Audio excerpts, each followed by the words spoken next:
In the 1960s, the world was on the edge of nuclear tension. The Bay of Pigs had failed. Cuba, just 90 miles from the US shores, was seen as a growing threat. And inside the Pentagon, some of the most powerful military minds in the country were drafting plans. Plans so shocking, so audacious, that they never meant to see the light of day. Decades later, these documents were declassified, revealing what became known as Operation Northwoods, a blueprint for staged attacks, false flag operations, and deception so extreme it almost defies belief. Today, we're opening the files, walking through what was proposed, what was rejected, and why it still resonates in public imagination decades later. This is Stories from the Vault, and this is Operation Northwoods.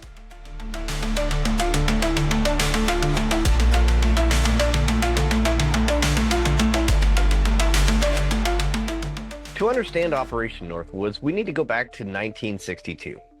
The Cold War was at its peak. Fidel Castro had taken power in Cuba, aligning himself with the Soviet Union.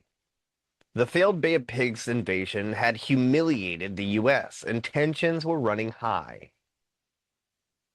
The Department of Defense, led by some of the most influential military strategists of the era, was convinced that stronger action was needed to justify military intervention in Cuba.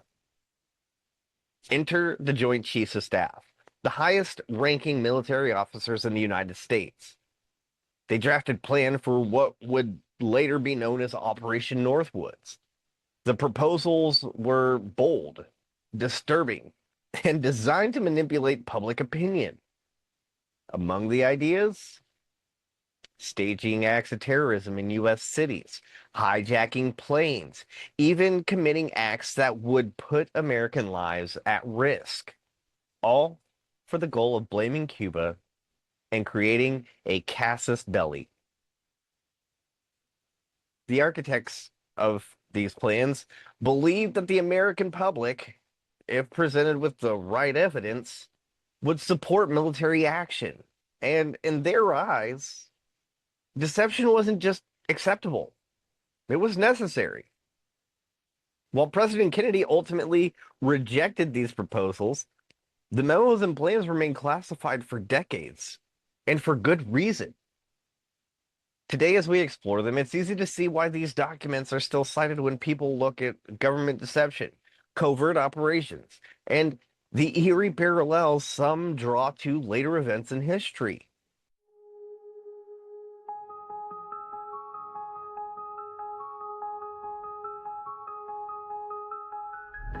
The Northwoods documents are chilling in their specificity. The Joint Chiefs of Staff didn't just speak in vague terms. They outlined concrete, actionable scenarios. One proposal suggested hijacking American planes and shooting them down over the U.S. territory, blaming Cuba. Another involved staging bombings in Miami, Washington, D.C., or other major cities, carefully designed to cause property damage and potentially casualties. The goal was always the same: manufacture justification for a military strike in Cuba.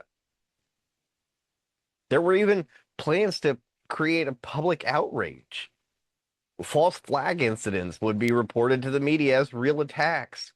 Citizens would be scared, anger would rise, and the American people, believing their nation under threat, would call for action.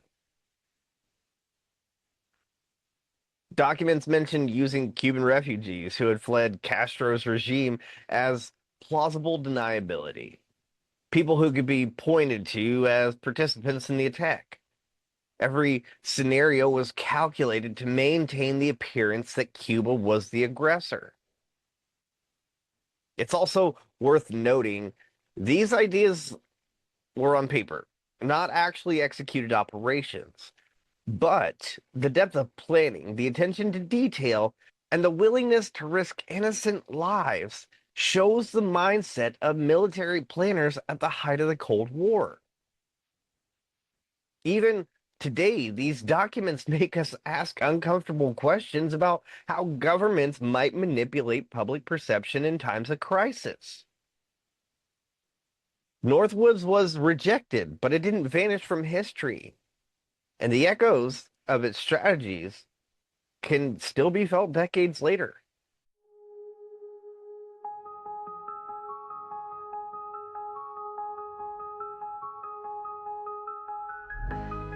When the Northwoods proposals reached Secretary of Defense Robert McNamara and President Kennedy, the reaction was clear. They were rejected.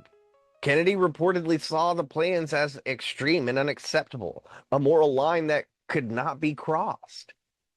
The Joint Chiefs were asked to reconsider, but the ideas were never acted upon. Despite this rejection, the documents remained classified for decades, hidden from the public view. It's a sobering reminder of the kind of thinking that can exist at the highest levels of government during periods of crisis. Officials were willing to risk American lives to manipulate public perception and manufacture attacks to justify military action, all in service of strategic goal. Historians and analysts note that while Operation Northwoods was never executed, it has influenced the public imagination. The plans have become shorthand for false flag operations in historical discussion. Many draw comparisons to later events where governments faced real or perceived threats and manipulated narratives to justify responses. In reading these files today, there's a tension between relief and unease. Relief that the plan never came to fruition, but unease because it shows how quickly plans to endanger citizens can form within powerful institutions. The Northwoods documents force us to reckon with the darker potential of military strategy and government secrecy. The legacy of Northwoods is not a story of action, but of possibility. The kind of plans that were considered, but thankfully never executed. It stands as a testament to oversight, leadership, and the fine line between strategy and morality.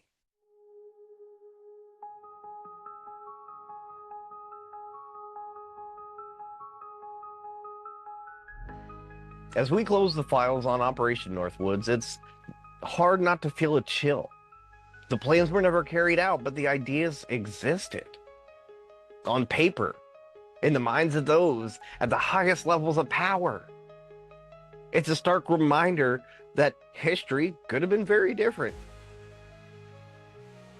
Next time on Stories from the Vault, we'll dive into one of the most closely monitored journalists of the 20th century, Gavin McFadden.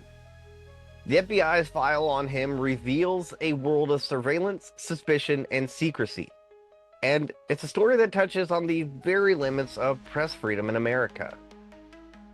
Until next time, remember, the truth is rarely tidy, and the vault keeps more than secrets. It keeps reminders of what could have been. Good day.